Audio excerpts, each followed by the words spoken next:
Ruby, he's got Ty all hooked up. Destination unknown into the tax. Oh my! I think just as many went into Ruby, but this is it. Oh my God! Whoa! Ruby! Look at this match. Willow Nightingale. Look at the tax. Ruby Soho. And the doctor's gonna be. I know they're all here. This is terrible. What a battle we just witnessed. Ruby Soho. They literally beat the hell out of each other. None of them can stand. The hell, the blood out of each other, everything. There's your quote-unquote winner. She doesn't look like she won a damn thing tonight. Oh, wait, and Ruby begrudgingly giving respect to Willow Nightingale. They went through this war together.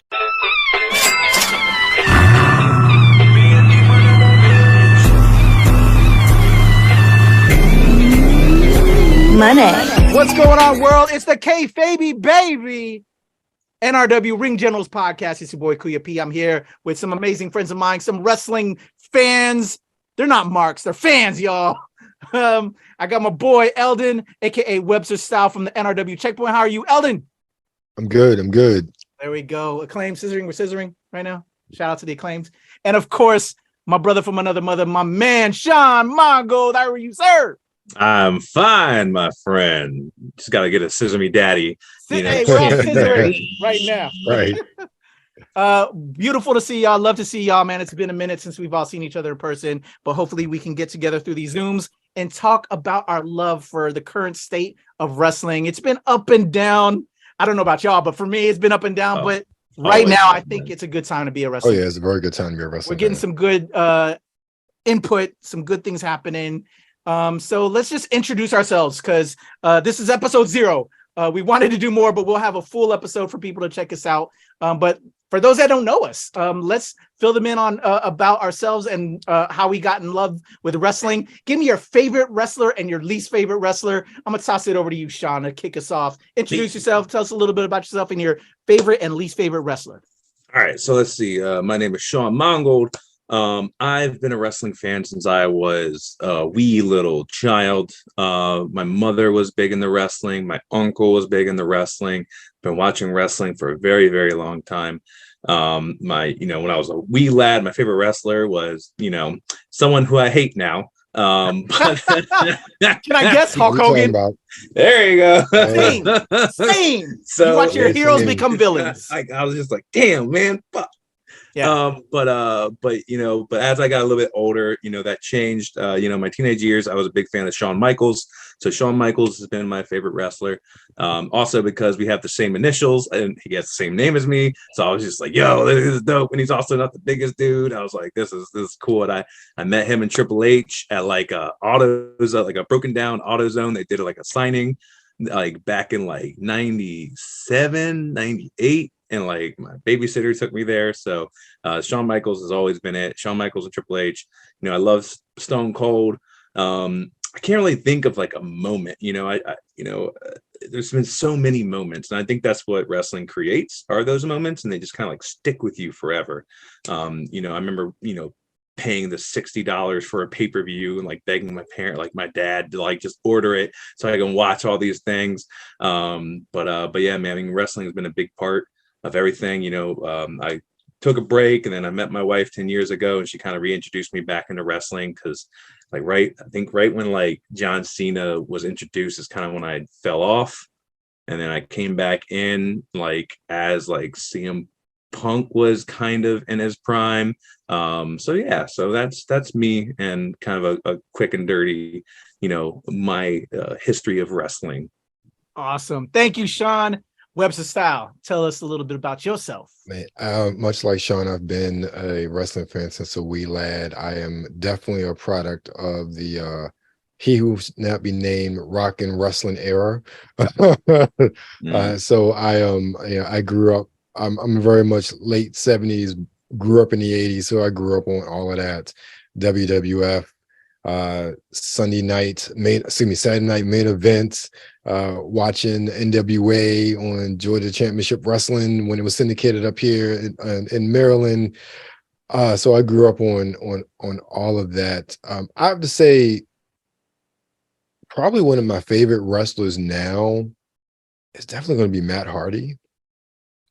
When he reinvented himself as Broken Matt Hardy, it was so unique and so fresh, right? Delete. Yeah. And it was just that brought me back into Impact, because I started watching Impact when that gentleman we talked about earlier, as well as another gentleman, Ric Flair, they brought them in, and I saw them. This must have been 2010, and I said, I do not want to watch them wrestle anymore in my life. And they went, I'm like, that's the day I turned off Impact. That's the day I stopped watching it until That was sad. It was really sad. And it's sad there was so many things going on then. But I'd have to say one of my favorites is Matt Hardy, just the way he is, his creativity in reinventing himself over the years. I think that he probably stands out to me as far as this.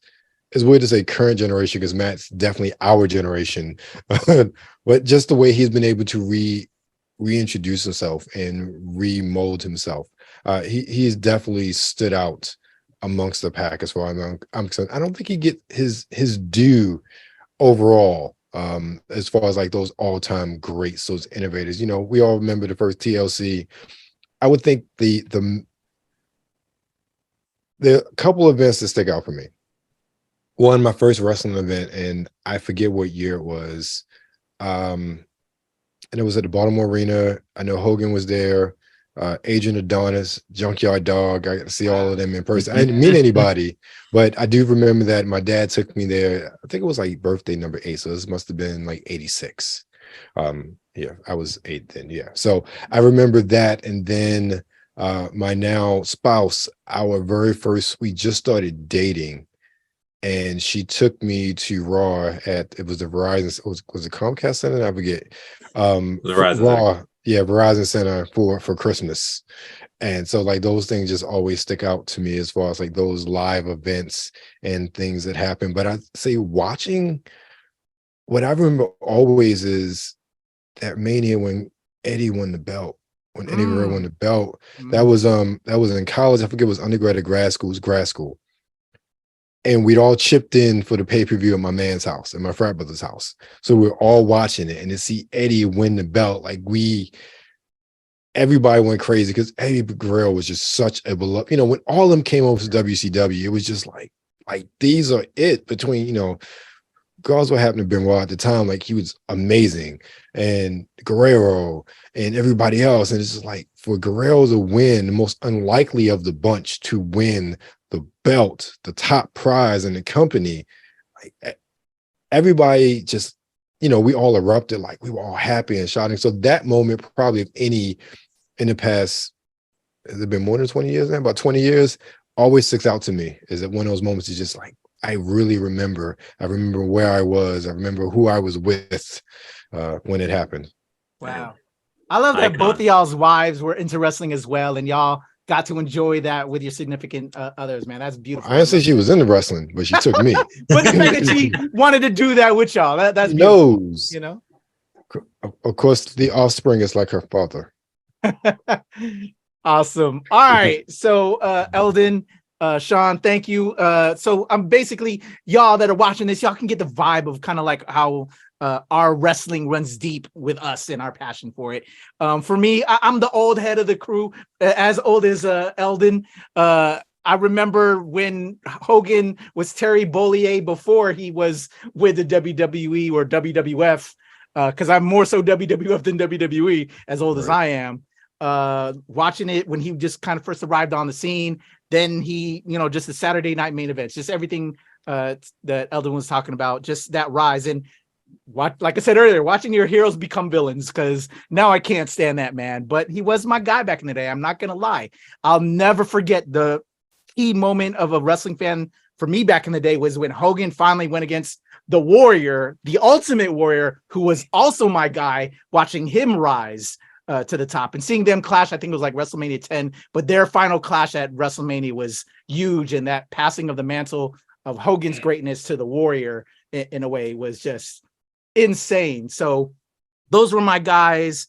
Then later when Stone Cold came to be, watching him become Stone Cold when he first echoed those Austin 3:16, seeing that live when he became Stone Cold from stunning Steve Austin that I grew up with, you know, watching him do his thing with NWA and all of that.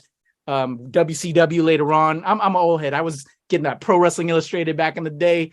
Heavy. Used to go to all the matches back in the day at the Field House in South Carolina.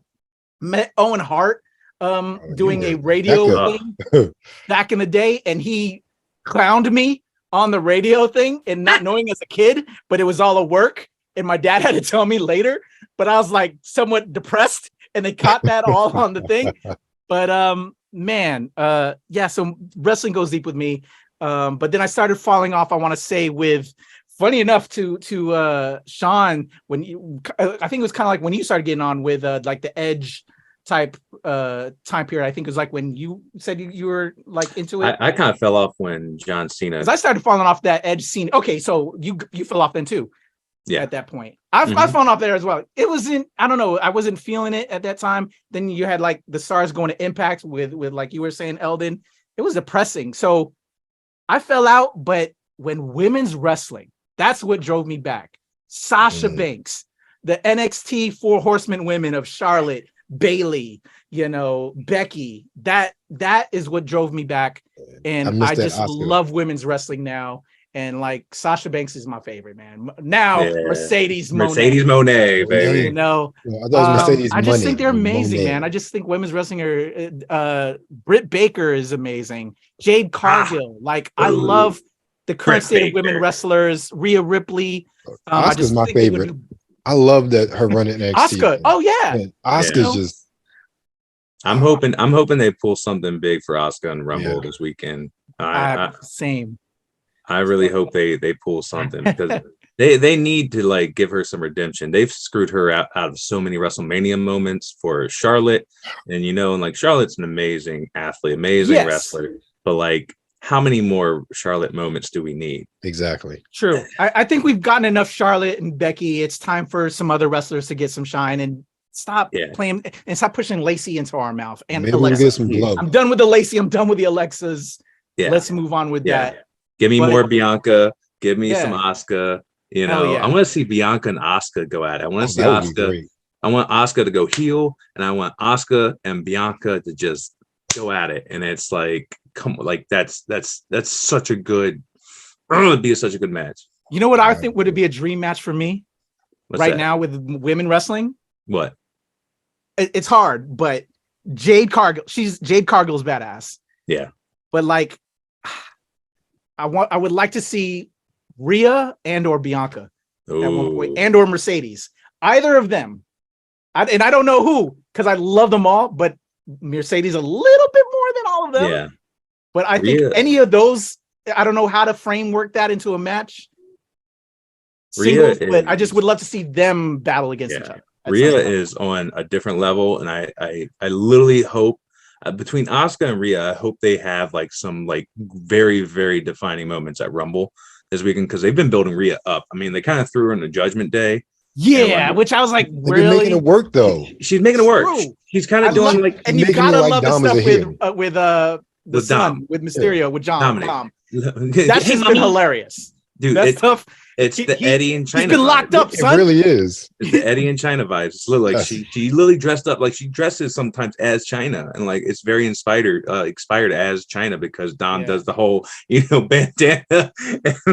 Like that shit's been so funny. I'm loving it. So as y'all see, this is what we're gonna give y'all, because we got to cut this one quick. This is an intro episode. This is episode 0. KayFabeyBaby, we're gonna bring us back with more convo. Shawn, as you can see, we're ready to dive in because I think we could talk for hours already right now on just a little bit of that. And there's so many topics to discuss, but I will hope you tune in. Stay tuned to NRW, subscribe. I'm gonna have Shawn back. I'm gonna have Eldon back and some other friends, fans, and hopefully some wrestlers because we know a few as well. So stay tuned to KayFabeyBaby, the NRW Ring Generals podcast. But before we get up out of here, Shawn, how can the people check you out?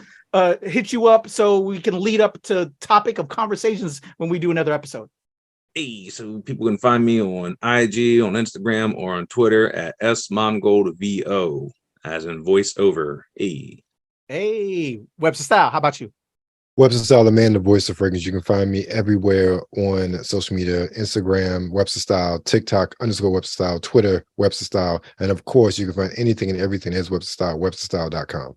There you go. Just look on the side of himself. You see it on the screen. He got it all. He prepared. And of course, it's your boy Kuya P. You can follow me at the legend Kuya P on Twitter, TikTok, IG, Hive, and of course here with Shawn, Eldon, the whole squad at the NRW at the NRW and at Release Wednesday, where nerds rule the world. That is episode 0 of KayFabeyBaby, the NRW Ring Generals podcast.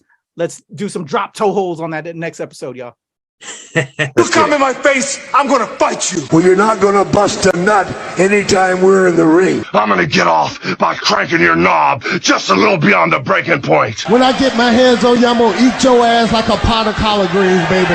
I'm gonna stretch his ass like it's never been stretched before. You can hide behind that commissioner stuff just so long until I jerk a knot in your ass. And if you don't think I'm big enough, then you grab a hold of me, and you'll know that I'm growing, my man. Within your hands, I will get as big as I need to be to do the job on you. All right, just jerk Helmsley off. There's one part of our bodies that's soft, and it ain't soft all the time, if you catch my meaning. I'm gonna come on you like nobody's ever come on you before. Just you and I getting it on like two men should do. Oh, that's it, Corey boy, I'm coming hard.